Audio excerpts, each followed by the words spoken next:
This Steve Jones Show podcast is now loading. The Steve Jones Show podcast is presented by Sunbury Motor Company, Purdy Insurance, and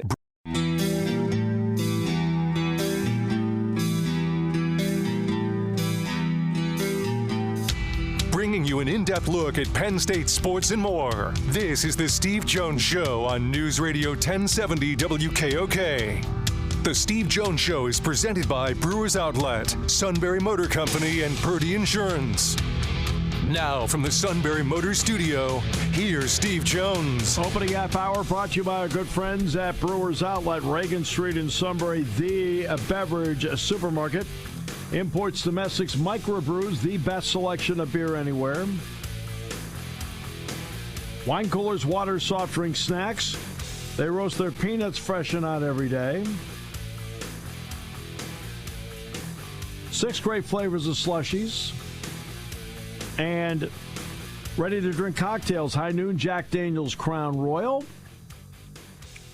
Pickle Bar led by the Barrels and the Dills, indeed second to none. Steelers, Patriots this weekend. Rob King, the outstanding play-by-play voice of the Steelers, joins us. Rob, welcome back. Great to have you with us. Hey, Steve. Thanks for having me on. Appreciate it. So I want to talk about the ability of teams to run the football. It seems to me that when they run at T.J. Watt, shockingly, it gets stopped. Is there a concern that when they're going the other way, that the Steelers need to be a little bit more stout over there? Has to be, Steve. I mean, I think the statistic is 2.5 yards per carry at T.J. Watt, 6 yards per carry away from T.J. Watt. So you're elite. You try to run the football at T.J. Watt, you're running into elite defense. You try to run the ball the other way, you were running into the worst yards per carry defense in the NFL. And so that's got to be rectified. That's the short answer. I think there are reasons as to why we're seeing it. I do think it will be shored up. I'm still very bullish on what this defense and what this team is capable of doing. But they've not. This is not the start, I don't think, that they envisioned. I want to, though, say that Jalen Ramsey, we've all watched him over the years, and we know he's a quality player. But watching him with Pittsburgh, it looks like he's an even better player than I thought he was. What have been your thoughts? Yeah, you know what, and Steve, I will give I think, if you look, geez, for me to give him credit, I'm the play-by-play guy, but I think other people should give them credit for the amount of players that come to Pittsburgh, and you think to yourself, wow, I always thought he was good, but he's even better than I thought. A really good example of that for me was Deshaun Elliott last year. Yes. And I remember telling him, I'm like, hey, man, I always liked your game. I'm glad you're here. And, then I saw him every day, and I'm like, wow, he's better than I thought. And the Steelers rewarded him with an extension. I think Jalen Ramsey's that player. And, Steve, when I talk about the defense, I'm still bullish on where they're going to be.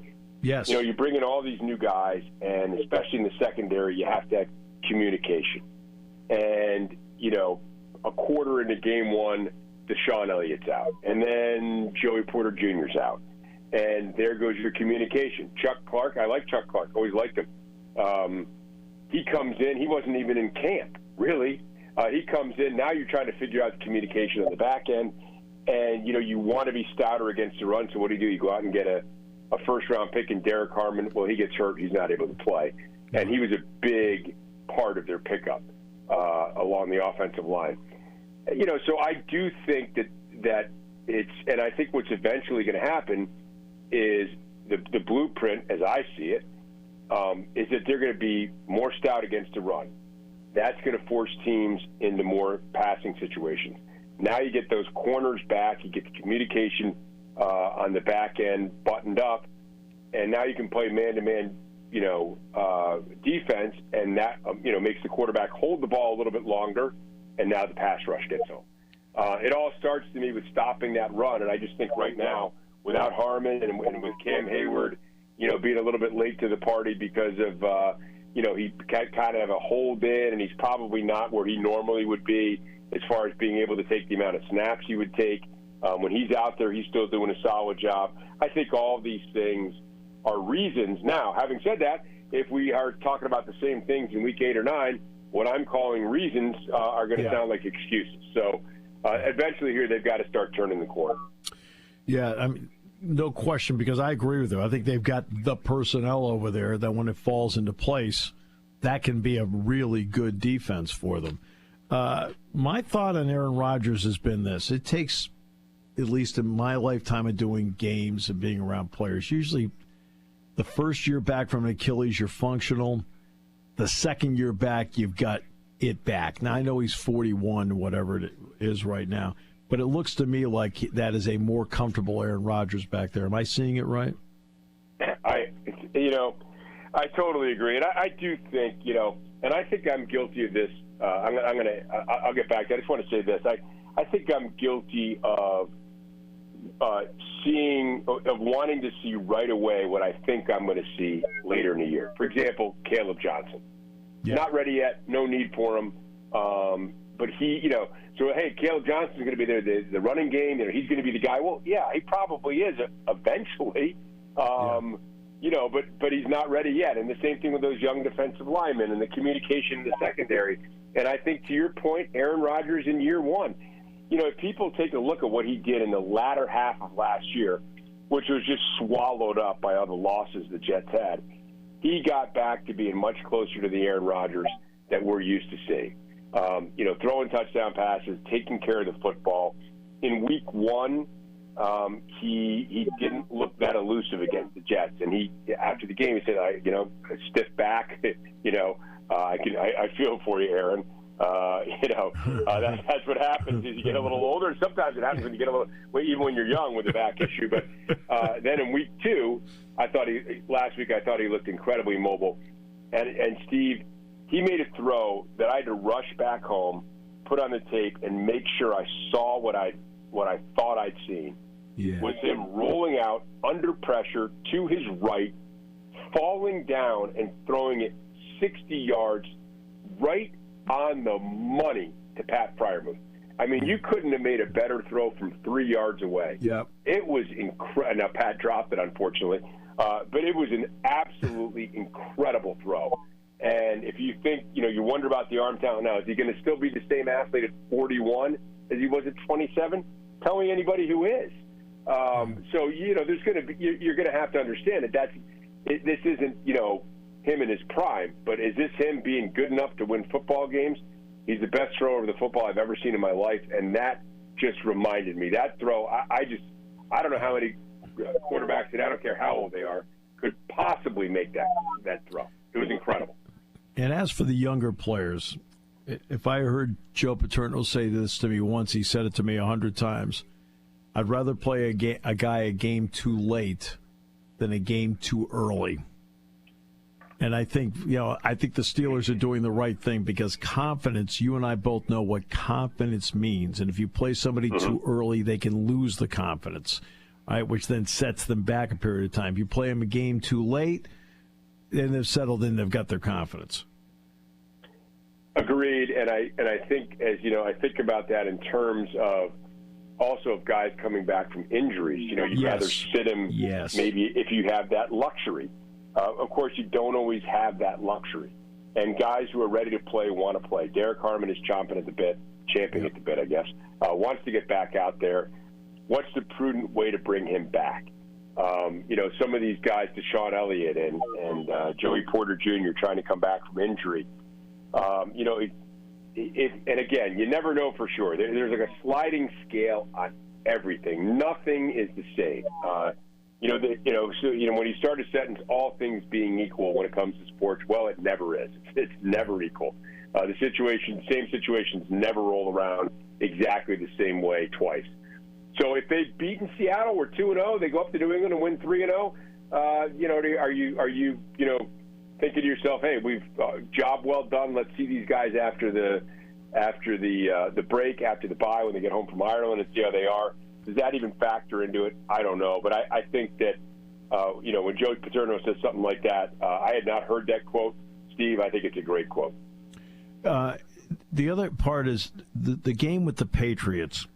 Drake May, I know Henderson's, they're kind of breaking him in. What is your thought on this matchup with New England? Yeah, it's another one.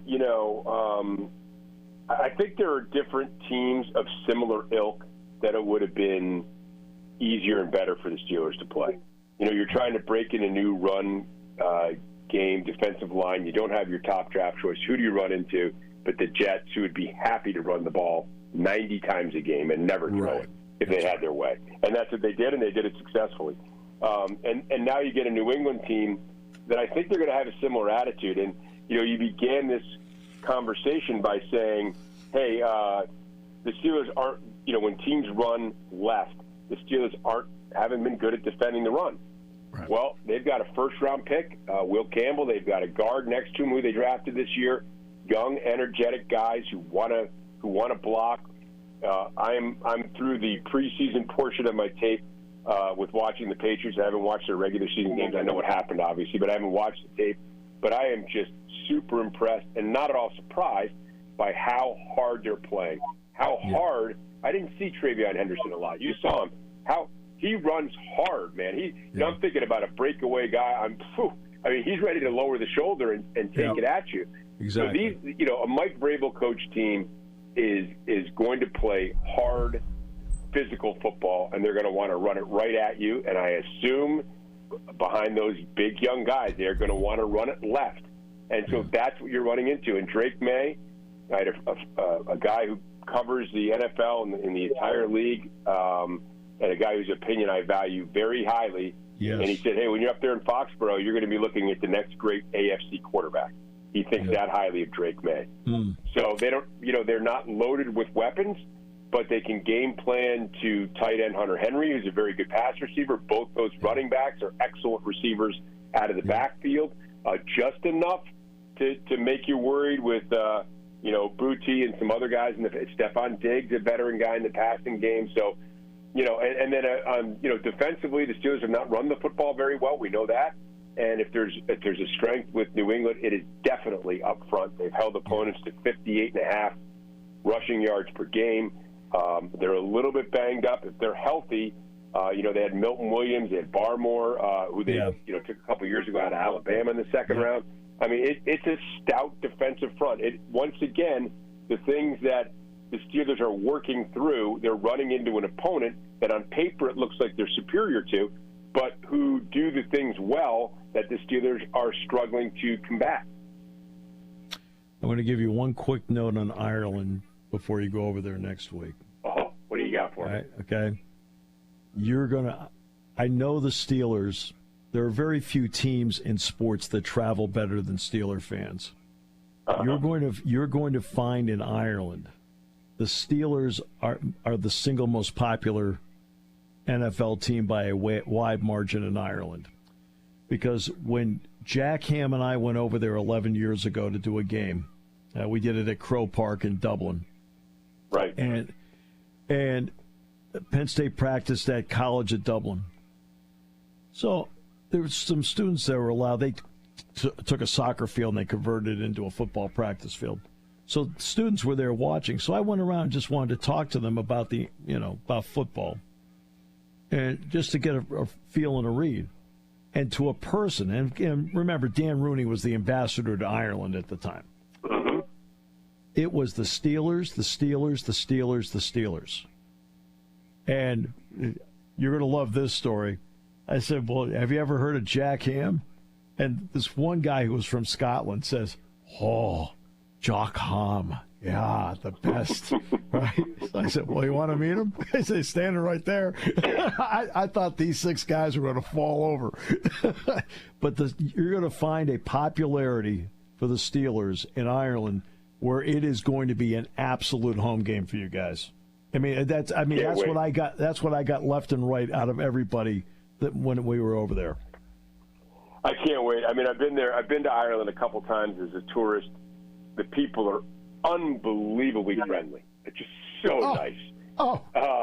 They're the best. And they're going to be fighting. They unlike other European countries, and a lot of European countries obviously have rugby. So they've got some idea of grown men running into each other very hard, and what that looks like as a sport. But they also have Gaelic football, which I watched it when I was over there, and I saw sort of an infamous final between. I think the teams are called Louth and Meath, and fight broke out afterwards and stuff. They're used to physical sports. So I'm not surprised that they've taken to football with that kind of background. And I can't wait to go. But hey, man, first things first. Steelers got to take care of business in Foxborough. I didn't think I was going to get you next week, so I just thought I'd throw that in because you're like me, the 1-0. I mean, it's like everybody's like, well, they got Oregon coming up, and I'm like, well, they got to play Villanova first. I mean, it's like that's right. Okay. No doubt about it. No doubt about it. You can't broadcast the Vikings game yet. You can only do the Patriots game on Sunday. So it's simple as that. Exactly right, my friend. You're the best. Appreciate your time, and good luck this weekend. Should be quite the game up there. Looking forward to it, Steve. Thank you very much. Thanks for having me on. Anytime. Rob King, the outstanding play-by-play voice of the Pittsburgh Steelers. We will come back with more in a moment. Brought to you by Brewers Outlet here on News Radio 1070 WKOK. Party time, game time, or just fun time. Doesn't matter what time it is because it's Brewers Outlet time. The beverage supermarket has the area's largest beer selection. Imports, microbrews, ciders, and domestics. Pick from over 100 ice-cold 12-packs and dozens of 24-ounce singles. Soda, snacks, hot sauces, fresh roasted peanuts. Make it one-stop party shopping, and don't forget the pickle bar. So whatever you're celebrating or just doing it up, Brewers Outlet, Reagan Street, Sunbury wants to see you. And thank you for your years of patronage. Hi, folks. I'm Art Thomas, president of MECTEC Incorporated, professional engineers and land surveyors. That's right, developers. We have professional land surveyors and site engineers all in the same office right here in the greater Susquehanna Valley. We can take your subdivision or land development project from conception to completion. Give us a call. Our team will answer all your questions and get the job done. MECTEC Incorporated, building on a solid foundation.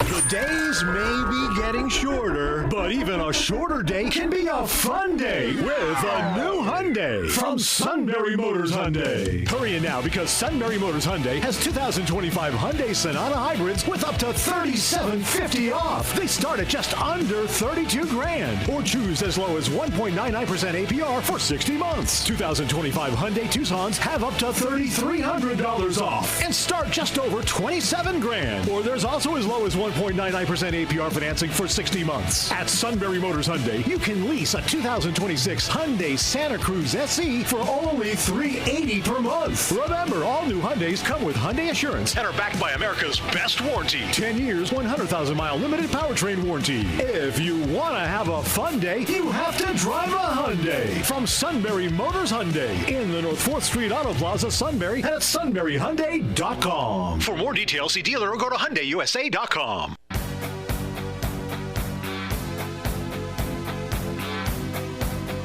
All right, high school football coming up tonight. Shikellamy, Jersey Shore. The big key for the suit is that he'll be exponentially more relaxed than last year's matchup because the game is at Shikellamy.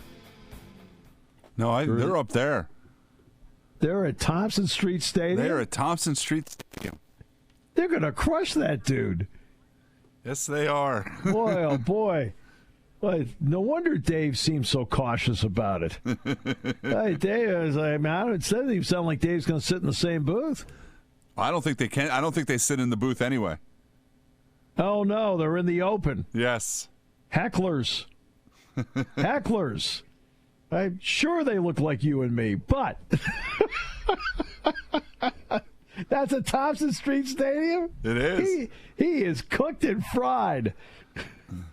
Cooked and fried, I tell you. Not beloved there.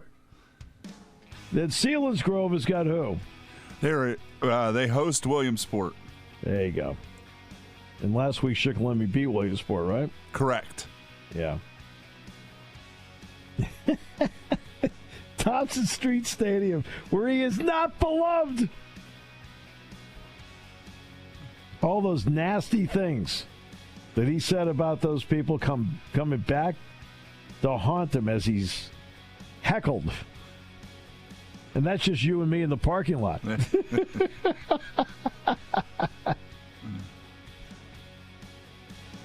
Well. This season's taken a different turn, my man. Yes, it has. Well, now that might give you something to do. You can go heckle him. You can be there in an hour and home before it gets real dark. No, that's all right. I'm gonna kick back, play a little golf this afternoon. I'm gonna watch Rutgers Iowa tonight.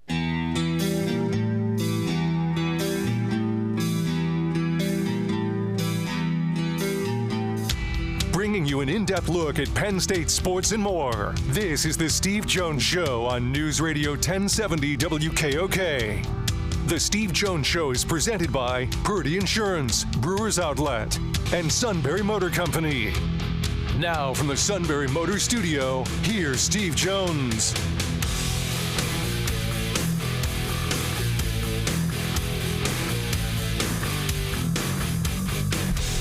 Half hour brought to you by Purdy Insurance, Market Street in Sunbury. Go to purdyinsurance.com. Auto, home, life, business, boat, motorcycle, RV, Medicare products. Open enrollment's coming up in just a few weeks. I believe it's April 15th. They do everything they can to make sure you're fully insured. They do everything they can to save you money. Customer service means everything to them at Purdy Insurance. Market Street in Sunbury. Go to purdyinsurance.com. All right, Big Ten basketball news. There's actually on multiple fronts. So we'll start with this. We'll tell you about what the Big Ten got right, and we'll tell you what the Big Ten got wrong. Which do you prefer, Todd? Let's be positive first. All 18 teams are going to the Big Ten tournament. They're going to start it on a Tuesday, not a Wednesday. Last year, they only took 15 out of 18. The coaches wanted all 18 to be there. They're going to bring all 18 to the men's tournament in Chicago. And I think moving forward, that will stay the same. If you recall, the day that, and I know I went over this last year when the Big Ten tournament was being played in Indianapolis. The day that they announced that only 15 out of 18 would be going, which would have been about 15, 16 months ago, something like that. Obviously, I got this completely wrong. Completely wrong. But I thought at the time, based on what Penn State had coming back and so forth, that Penn State was right there and could finish maybe 7th, 8th, somewhere, 9th, somewhere in there in the Big Ten and make the NCAA tournament, based on who they had coming back and so forth. Okay? So I wasn't even considering. My point is, I wasn't even considering if Penn State would be in the bottom 3. And I said it was wrong. I said all 18 schools should be invited to the Big Ten tournament. And I said the day it came out, I said, this is wrong. I said, it's wrong for the programs. It's wrong for the perception of the programs. It's wrong for the coaches coaching the programs because of the perception of not making the Big Ten tournament. Now, this is when I thought Penn State was in good shape. Well, Penn State was not in good shape, as it turned out. Penn State ended up being one of the 3 that didn't make it. But my stance on having all 18 there was again, my point is I made that point when I thought Penn State was in good shape. And I said I thought it was wrong. That's the point. Turned out Penn State wasn't and didn't make it. So this is not a knee-jerk reaction to, well, now you feel that way because Penn State didn't make it. No, I said it almost a year ahead of time. Well, now they've gone through it, and all 18 are going to go to the Big Ten tournament, and this will be an every-year thing. And, they're going to go to Chicago this year, I think Indianapolis next year, Las Vegas the year after that. And that's really the right way to do it. Now, ironically, the coaches on the women's side voted to keep it at 15. And I was surprised by that. I was surprised. But the men's side, all 18 are going to go to Chicago. So there's your positive news. Okay? So now we get to the opposite side. And Doug Birdsong says, that Jersey Shore will have its band out there tonight to welcome Kevin to town. I'd pay to see that. Here he comes. Suit. Probably playing the Imperial Death March. Suit. He's here. His rhetoric. So, all right. So you sit there and you go through, and they put out the schedule yesterday. Okay, that's fine. What did I say back in what? I think it was June. I said the Big Ten basketball schedule would be out probably either the 17th or 18th of September. It was put out on the 18th. Okay. Yeah, I will give you disclosure. In full disclosure, I had the schedule the middle of last week. And they give it to me because I'm not going to say anything about it.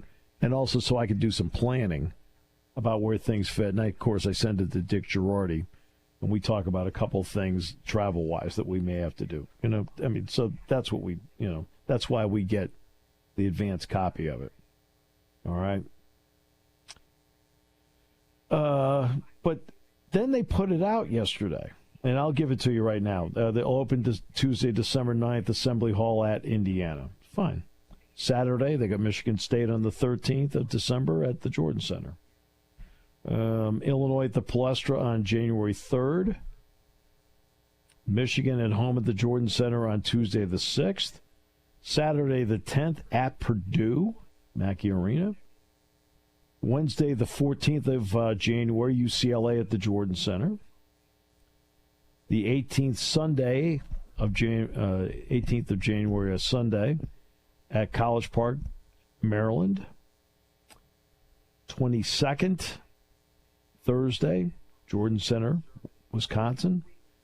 Monday the 26th at Ohio State at Value City Arena. Thursday the 29th at Northwestern, Welsh Ryan Arena. Sunday the 1st, Minnesota at the Jordan Center. Thursday, February 5th at Michigan at Chrysler Center. Sunday, February 8th, USC at the Jordan Center. Then they go to their first Pacific Northwest trip. It'll be Wednesday, February 11th in Seattle against Washington. And then Saturday, February 18th in Eugene against Oregon. Back home on the 18th of February with Rutgers. Saturday, the 21st at Nebraska, Pinnacle Bank Arena. Then they have a week off, and Saturday, the 28th, they have Iowa at the Jordan Center. Wednesday, March 4th, Ohio State at the Jordan Center, which will be last home game of the regular season. And then they close out the regular season at Rutgers on Sunday, the 8th. And then it's off to Chicago for the Big Ten tournament, which now they will play in regardless of where they place in the standings. So there's the schedule. So when I received the schedule the middle of last week, all the times on it were TBA. I thought, okay, well, once they put out the schedule next week, it'll have the times with it. And when they officially put out the schedule. No. You got to be kidding me. How do you not have tip-off times? The season starts in 45 days. You don't have tip-off times? You've got to be kidding me.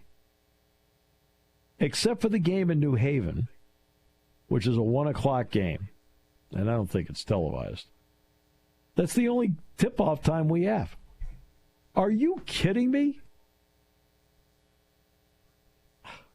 Todd, what are we doing here? Is it a TV thing again? Of course it is. That's all it is. Here's my issue. Okay? My issue is simple. I've always made the running joke on a degree of difficulty. The Manhattan Project's a 10. Oppenheimer, atomic bomb, like degree of difficulty. I think you'd agree that's probably a 10 on the degree of difficulty, right? Scheduling football and basketball is less than a 1. It's not easy, But it's not as complicated as these people make it out to be. So you have known since Monday, March 16th, what you're going to do for the next season, and I think relatively soon after the end of the season, you knew who the opponents were for everybody. I think we pretty much knew in the end of March, beginning of April. Over here in the back, what have you been doing since then? So let's just say April 1, 30, 61, 91, 122, 153, and 172. So the last 172 days, since you knew who the opponents were, you have one job. One job. You can't tell me what time the games tip off? You've had 172 days to do it? 172 days. They're too busy not coming up with times for football games, too. Well, that goes back to my other part. I don't understand why now, I would not do this for basketball because I think it's too many games, it's too extensive. Okay? But football, let's give the NFL credit. As much as you and I have a little fun at, like, okay, everybody's going to watch the NFL schedule release, I give them credit. They turned it into a TV show. People do watch because they want to know what time the games kick off, the whole 9 yards. Why doesn't the Big Ten do that? And again, put the caveat in that we will be allowed to flex games in the month of November. Okay? Because you don't know if you're going to end up with an Indiana story. You're sitting there on September 19th, 2024. Even on September 19th, 2024, you and I are not looking for big things from Indiana in football. They were undefeated, but it was so early in the season, we're not thinking about it. So you're thinking that matchup in November at Ohio State's like just another game, right? Indiana's going to start losing some games during the Big Ten. Except they didn't. They kept winning. And because they kept winning, that game at Ohio State suddenly became a big game. Indiana went into that game undefeated. Ohio State went into that game with one loss. And it became a big game. That's the kind of game you flex. The one you don't expect, you flex a game like that. The better game than something else you'd already picked. Okay. That's why in the month of November I would give the networks the ability to flex and draft. But you can't tell me they can't put out the kickoff times for all 12 games in May. So the fans can figure out what time they're doing things. This 12-day thing is just ridiculous. The 6-day thing, when they get to that, is even worse. I've said it repeatedly on the show. I know I'm covering old ground. I understand that. But it's ridiculous.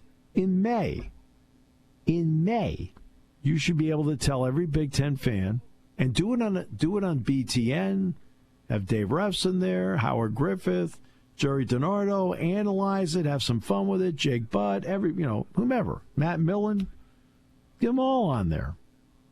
And take us through week by week in the Big Ten schedule as to what time the game is, what network is scheduled to have the game, and so forth, with the caveat that in the month of November, even though it says this now, we have the ability to flex the game to a different time if need be. Okay. What's wrong with doing that? Instead, we get, we know what the first 4 games are. We're not really sure about UCLA. We won't know till Monday. Northwestern, they gave us noon, 3:30, or 4 as options, so we got to figure out which option it is. Have no idea what Iowa is. Right. And you're guessing? You know, one thing you have to do is when you're doing this, you have to give people time to make plans that you become appointment viewing to go to. Well, give them the appointed time so they can go. And again, in November, if you need to make changes because one game is going to be a better TV game because of how the season's played out, so be it. Great.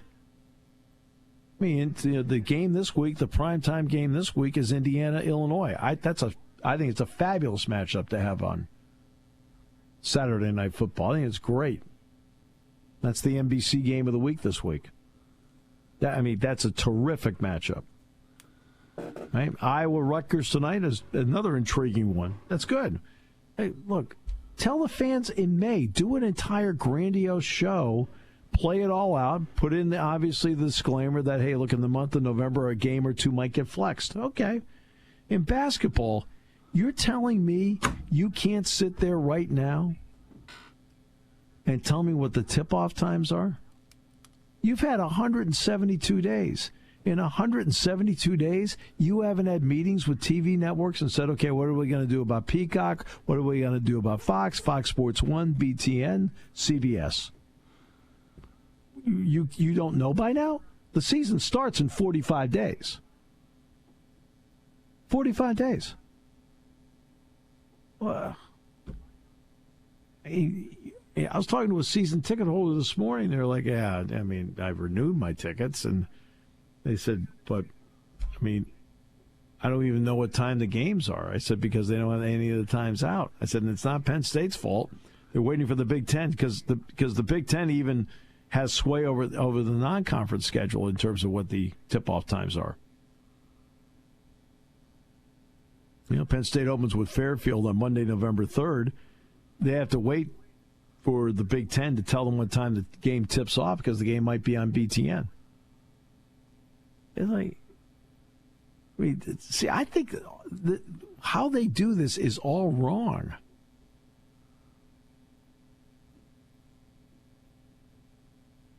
Because even if they were going to have like a tip-off thing where everybody was going to play on that day, they could at least give everybody a time. Right. I mean, to me, the fan that shows up, I've said this a million times, they're pure gold. They're a part of what's going on. They want to be there. They make the atmosphere. They do all that. You can't treat them like second-class citizens. That's why I was talking the other day about officiating in basketball, and I said you need to tell the crowd what the call is off the replay.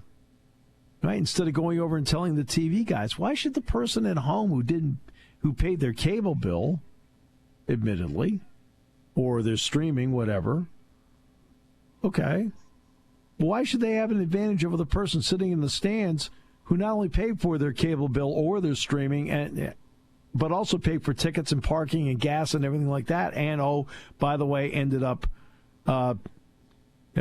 paying for parking too? I mean, this is just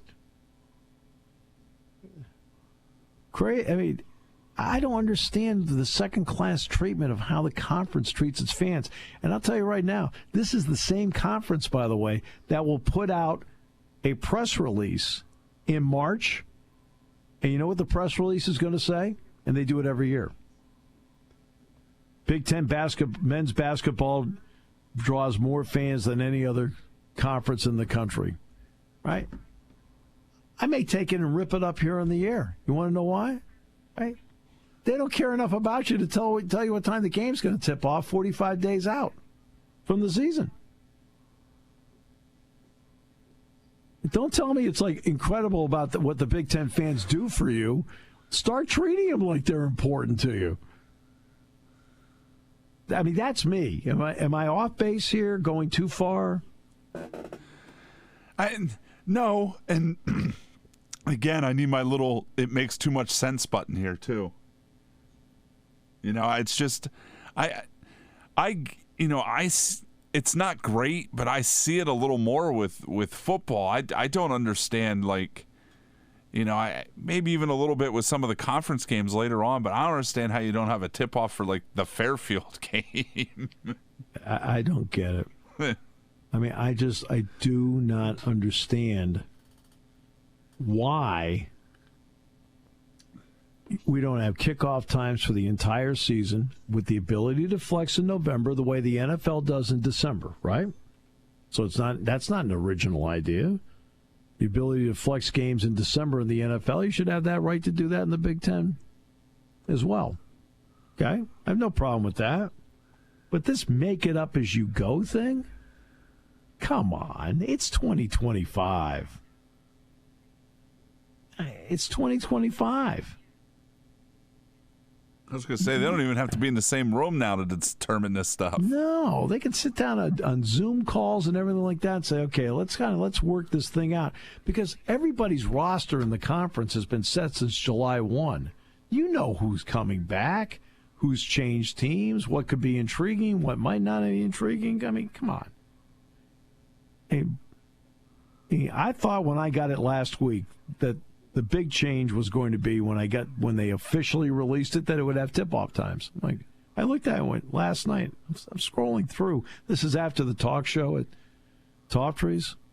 And so I'm just standing there waiting for my meal. And I'm scrolling through and I'm going, what? There's still TBA? I mean, I've had this thing for 9-10 days now. And it's still TBA? I thought for sure the official release would have times.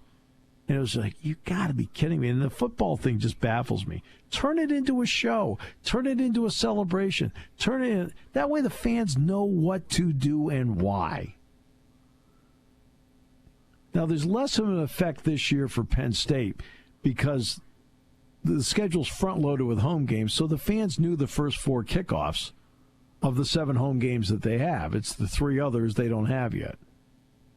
But that's not how the season works all the time. And you have to do more than ever value the fan. So let's take Washington, for example. They're going to build a new dome stadium, right, Todd? Well, what's it going to be? 65,000 seats, which, by the way, is the right number, I think. Buffalo, the new Highmark Stadium, is going to be 65,000 seats. When the place they're in now, the original number in there was 80,000. That was the original number. They've cut back since. They put in luxury suites, things like that. But it's going to be 65,000 seats. Why? Because with television and everything like that, that's probably the right number to have. I've talked about this for many years about downsizing stadiums, downsizing arenas, because the effect television has. But those 65,000 fans that go, they're gold. They're gold. The people that go to the basketball arena, they're gold. They're the ones making the extra step, the extra commitment, the extra effort, the ability to be involved and be a part of what's going on at a game. And I think it's about time the Big Ten showed the fan exponentially more respect than they're giving them right now, than this hodgepodge of what they're doing with schedules both in football and in basketball.